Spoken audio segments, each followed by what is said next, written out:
Hello friends, welcome and welcome back to my channel. Today I will teach you one word substitution. और देखो, मैंने आपको 5 part में 5 मैंने करवा दी हैं। अगर आपने इन वीडियोस को देख लिया होगा, आपके 25 वन वर्ड सब्स्टिट्यूशन तो रेडी होंगे, है ना। और मैंने बहुत डिटेल में एक्सप्लेन करती हूँ, मैं ऐसे बस ये मतलब नहीं बता देती, आपको पता होगा, आपने पूरा फॉलो किया होगा। तो अब आज हम 16 5 और करेंगे। So without wasting time let's start. And channel को सब्सक्राइब कर देना। अक्विट मीन्स बरी कर देना या दोष मुक्त कर देना।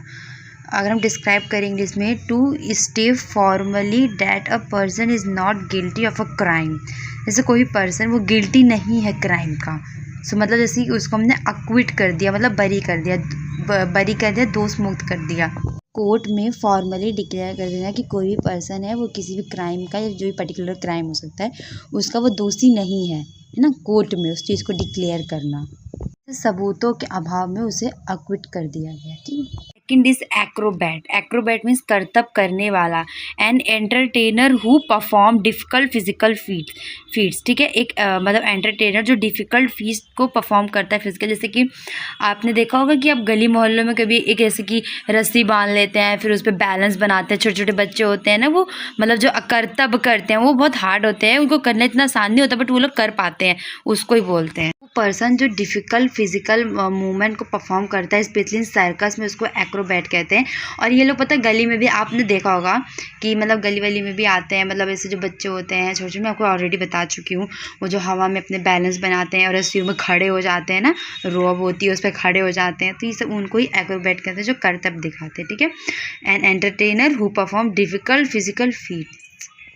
Third word is acronym. Acronym means शब्दों के पहले अक्षर से बना शब्द। और short word that is made from the first letter of a group of word.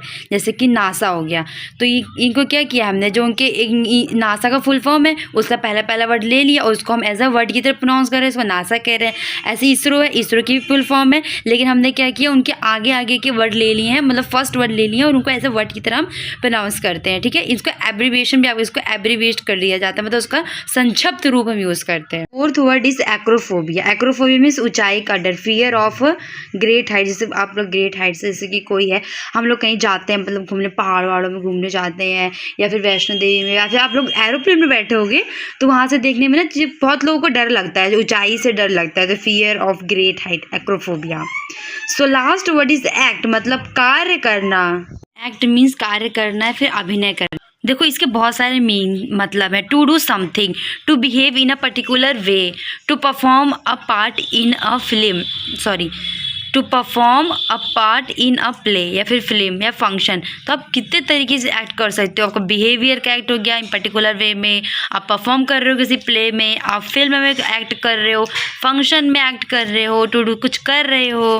Film में एक अच्छा एक्ट किया, एक नया शिक्षा एक्ट लागू हुआ, पार्लियामेंट के कोई एक्ट। अगर आप विजुलाइज कर सकते हो तो आप इस तरीके से विजुलाइज कर सकते हो कि स्टेज पे कोई अभिनेता या फिर पॉलिटिशियन या कोई भी एक्ट कर रहा है, मतलब कुछ बोल रहा है ना, तो इस तरीके से। जैसे संसद में पास हुआ कानून, ये भी एक एक्ट ही है। So thanks for watching my video. Don't forget like, subscribe and share. अगर आपके लिए यूज़फुल है तो कमेंट में ज़रूर बता दिया करो कि हाँ आपको इससे हेल्प होती है। एंड और कुछ नहीं, आपको याद हो गया होगा अच्छे से, तो शेयर कर देना जिसको ज़रूरत हो। और ये this video is specially for beginner.